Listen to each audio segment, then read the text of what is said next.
right? So you gave away 99% of your wealth. We're going to. You go into making an investment in science, right? What are the areas you most care about personally?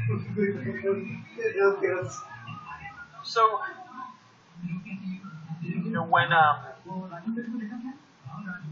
when Priscilla was pregnant with Max, we were thinking about the world that we wanted her to grow up in.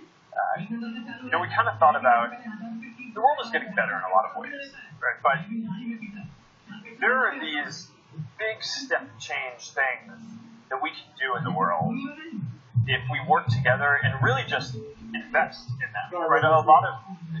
Rightfully, a lot of the money that we spend as a society and the energy goes towards today's problems. But we all want the next generation of people to live a much better life than we've had the ability to. And so you can ask these big questions like, can students learn 100 times more than they learn today? And I think the answer is yes, and I'll get to why in a second.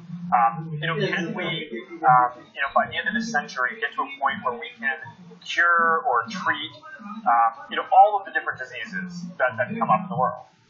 I think the answer to that is yes. And can we build inclusive communities that are welcoming around the world? Can we effectively eliminate poverty and make sure that everyone has access to health care and help spread more equal rights? These I think are some of the big challenges that we have for the next generation, and I think we have a responsibility to invest in those. And some of these things I actually think no one will be able to do them by themselves. But go back to the education question for a second.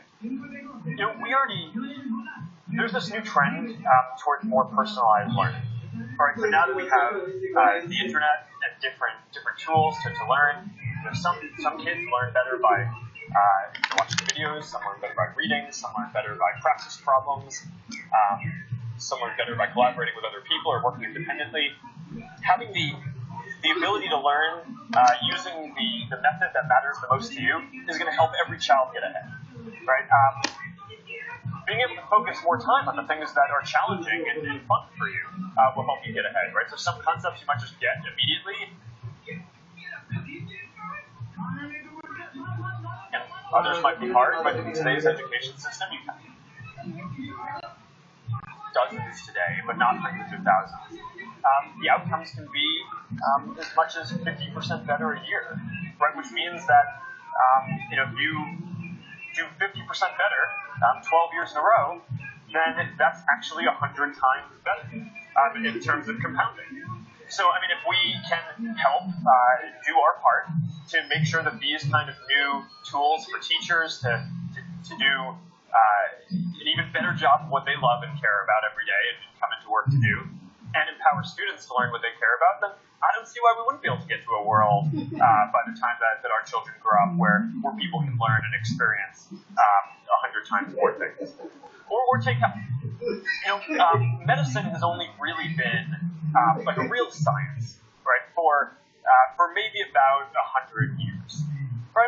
People have worked on cures and things before then, but the real kind of scientific method applied towards medicine has not been a thing for that long. And think about all the progress we've made. There are diseases that don't exist anymore, that previously killed tons of people. A lot of diseases that killed a lot of people still are around, but now we can just manage a lot better. And, of all the things that we die from, there are really only a handful of major categories of things that I think that we can make a huge amount of progress on. And it's not that we'll be able to cure everything up front, that no one gets sick, but I actually think that if we invest a huge amount of resources in this as a society, then we can get to a point where our children and their children will live in a world where most or all of the diseases either can have been cured or are treatable. Or there are areas like building inclusive communities. This is something in the U.S. I've been very active in immigration reform, and coming here in Germany, I just have to say that German leadership in the refugee crisis, I think, has been inspiring, and is a model for the world.